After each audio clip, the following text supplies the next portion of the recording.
네, 안녕하세요. 소몽입니다. 여러분, 이런 기사들 보신 적 있지 않나요? 한국인들이 제일 많이 산 주식, 올해도 해외 주식이 엄청나게 늘었다. 해외 주식 직구 탑3, 애플, 테슬라, 아마존, 신종 코로나 이후에도 계속해서 매수하고 있다. 이런 기사 보면은 나는 말해준 적이 없는데 어떻게 아는 거지? 이런 생각 드시지 않나요? 이미 아시는 분도 있겠지만 우리가 사고 파는 해외 주식은 모두 예탁결제원에 담겨 있습니다. 이런 질문도 하잖아요. 만약에 증권사가 망하면 내 주식은 어떻게 되는 건가요? 사실은 증권사가 우리의 주식을 직접 들고 있는 게 아니고 여기 예탁결제원에 보관되어 있기 때문에, 물론 그러면 안 되겠지만 증권사가 망해도 우리 주식은 안전하다, 이렇게 생각하시면 되고요. 앞선 기사처럼 우리가 말해주지 않더라도 이렇게 공개가 되고 우리도 볼 수 있습니다. 그래서 제가 정리를 해와 봤는데요. 맨 뒤에 어떻게 직접 확인하는지도 알려드릴 테니까 혹시 관심이 있으신 분들은 직접 확인해 보셔도 좋고 가볍게 보시면 좋을 것 같아요. 한국인들이 20년 1월 동안 가장 많이 사들인 해외 주식인데요. 미국만이 아니고 해외 주식 통틀어서 탑 10이에요. 근데 주의하셔야 될 거는 여기 순매수라고 되어 있는데, 이게 무슨 말이냐면은 산 금액에서 판 금액을 제외한 순매수 금액이니까 실제로 애플을 산 금액이 맞아요. 기사 보면 가끔 잘못 나와 있는 게 있던데, 애플을 산 사람도 있지만 판 사람도 있잖아요. 판 금액을 뺀 실제 금액이 아무래도 정확하다고 봅니다. 미국 주식 중에 애플, 알파벳, 테슬라가 탑3였고, 제가 다른 영상에서 소개한 적도 있는 S&P 500 ETF, 미국 인덱스죠.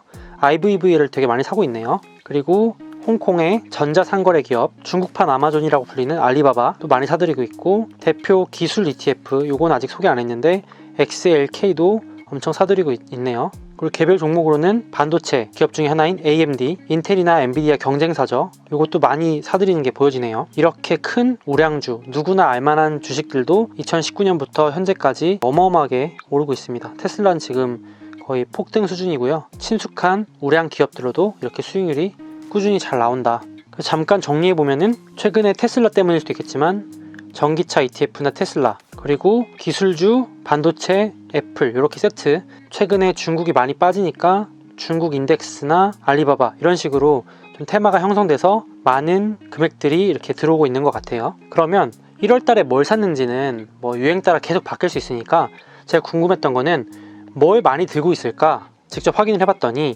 2020년 1월 말 기준으로 제일 많이 보유 중인 게 뭐냐, 이걸 정리해왔고요. 그리고 단순히 지금 많이 들고 있는 거 말고 그러면 작년 똑같은 기간인 1월 말 대비해서 어떻게 변했는지 제가 직접 다 정리해봤어요. 예를 들자면 뉴스에서는 한국인들이 가장 많이 보유 중인 해외 주식이 1위가 아마존이다, 이렇게 말하는데 그럼 아마존 사야 되네? 이게 아니라 작년에 비해서 되게 많이 줄은 거 보이시죠? 순위는 똑같지만 보관 규모가 줄었다는 말은 어쨌든 총량으로는 아마존의 매수 규모가 줄고 매도가 늘어나서 점점 팔고 있다, 이렇게 해석이 되겠죠. 제가 빨간색으로 이렇게 표시한 기업들이 전년 대비 규모나 순위가 올라간 애들입니다. 다 아시는 기업들 맞나요?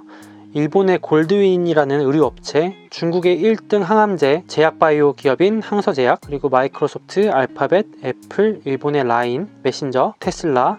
참고로 작년에 똑같은 기간 동안에 마이크로소프트와 애플은 없었습니다. 그리고 작년에 있던 일본의 최대 철강 기업이 탈락했고 중국 최대 보험사인 평안보험도 탈락했네요. 제가 하나씩 이제 개별 종목 얘기도 할 건데, 오늘은 이 중에서 아마 이 영상을 보시는 분들이 조금 생소할 만한 기업들 2개, 요거만 간단히 살펴보고 넘어갈게요. 일본의 골드윈이라는 스포츠 의류업체가 있는데 되게 놀랍지 않나요? 한국인들이 많이 보유 중인 해외 주식 탑2에 작년에 이어서 올해도 여전히 지금 몇 년째 꾸준히 2위 정도? 잠시 1위도 했었습니다. 아마존 주가가 빠졌을 때는. 찾아보고 있는데 도대체 뭐하는 애야? 이렇게 하는데, 오른쪽 보시는 것처럼 일본의 오래된 의류업체예요.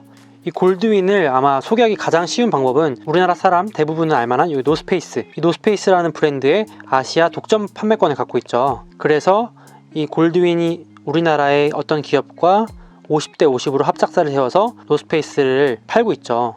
그래서 한때 일본 불매운동 이런 거 일어났을 때 이 노스페이스도 사면 안 된다, 이런 이슈도 나왔던 거죠. 사실상 노스페이스 한국에서 팔리면 이 뒤에 있는 골드윈한테 어마어마한 로열티와 이익이 가니까. 아무튼 노스페이스뿐만 아니라 아웃도어 열풍을 불면서 최근 몇 년간 엄청나게 올랐는데 최근 코로나 같은 이슈 때문에 조정을 받고 빠지고 있습니다. 여기 보시면 US라고 써있는 건 미국 상장이고, JP는 일본 상장, CH는 상해, 중국 상해 상장이고 위안화로 거래할 수 있고, 그리고 HK는 홍콩 상장이라서 홍콩 달러로 거래가 됩니다. 그리고 하나 더 잠깐 볼 거는 항서제약이죠. 아마 조금 연령대가 있으신 분들은 저보다 훨씬 더 잘 아는 기업일 텐데요.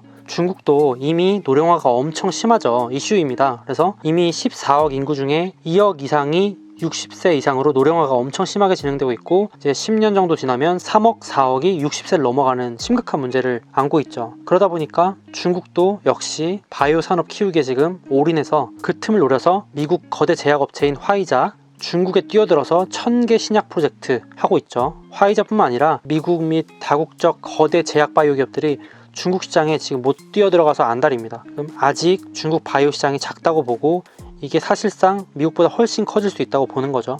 정부에서도 밀어주고 글로벌 자본들도 들어오면서 시장이 어마어마하게 커지고 있는데, 그 중국의 정부가 사실상 밀어주고 있는 친구가 이 항서제약이죠. 잠깐만 보면은 기업을 볼 때 제가 제일 먼저 보는 게 뭘로 돈 버는지, 요거 하나만 체크해도 그래도 적어도 내가 어디에 투자하는지를 알 수 있게 되는 거죠. 중국의 1위 항암제 개발 기업인데 거의 절반 가까이를 항암제로부터 돈을 벌고 있고, 마취제 그리고 조영제에서 돈을 벌고 있죠. 포트폴리오가 잘 분산되어 있습니다. 조영제는 참고로 이렇게 우리 CT나 MRI 찍을 때 이렇게 조영제 투입 전에는 안 보이던 질환 같은 게 좀 더 보여서 쓰는 약품이죠. 참고로 중국 내에서 항서제약은 조영제도 1등, 마취제도 1등, 항암제도 1등, 2등 시장 점유율을 갖고 있습니다. 실질적으로 이렇게 유한공사, 공기업이 가지고 있는 반공기업 같은 정부에서 밀어주는 기업인 거죠. 그러다 보니까 버는 돈의 매년 10% 이상을 연구개발비 했습니다. 바이오제약 기업들 같은 경우는 미래에 얼마나 많이 투자하냐가 핵심이거든요. 신규 먹거리를 계속해서 발굴해내야 되기 때문에 이 연구비가 적다는 건 결국 격차가 더 벌어진다고 봐야 되기 때문에 1등인데도 투자를 더 열심히 하고 있죠. 그러니까 더 차이를 벌리겠다는 겁니다. 그래서 앞서 보여드린 것처럼 항암제로 많이 버는데, 이 항암제에 대한 비중이 계속해서 커질 예정이고, 마취제 앞으로 고령화되고 수술할 일 많아지고 하면 마취제는 안 쓸 수가 없게 되죠. 아까 말한 조영제 등 기타 등등. 근데 이 큰 기업이 약 시가총액 60조 원 되는 기업인데 매출이 거의 지금 매년 20% 30%씩 계속해서 오르고 있습니다. 엄청난 성장세죠. 그리고 돈을 남기는 것도 보시면 20%대 100원에 팔아서 20원 정도를 계속해서 남기고 있는 겁니다. 그리고 성장세도 더욱 가파라지고 있죠.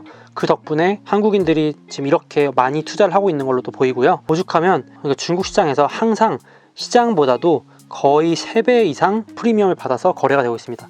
그러니까 명품 기업은 늘 비싸다, 이런 말이 통하는 거죠. 그래서 이렇게 한국인들이 꾸준히 사모으는 대표 중국 기업이 아닌가 싶습니다. 제 주변에도 좀 연세가 있으신 분들은 항서제약은 그냥 묻어놓고 보지도 않으세요. 보면 거의 그냥 이런 건 단기로 들어가는 게 아니라 그냥 자식 물려준다, 이런 생각으로 보시는 분들도 많더라고요.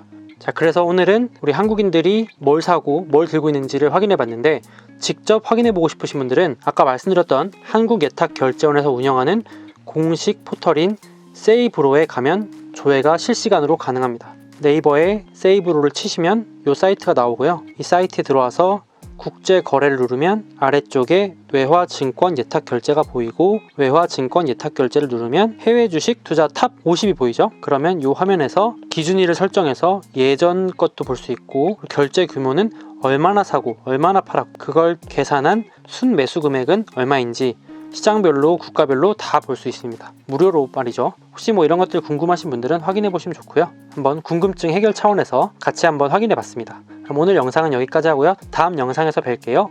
안녕.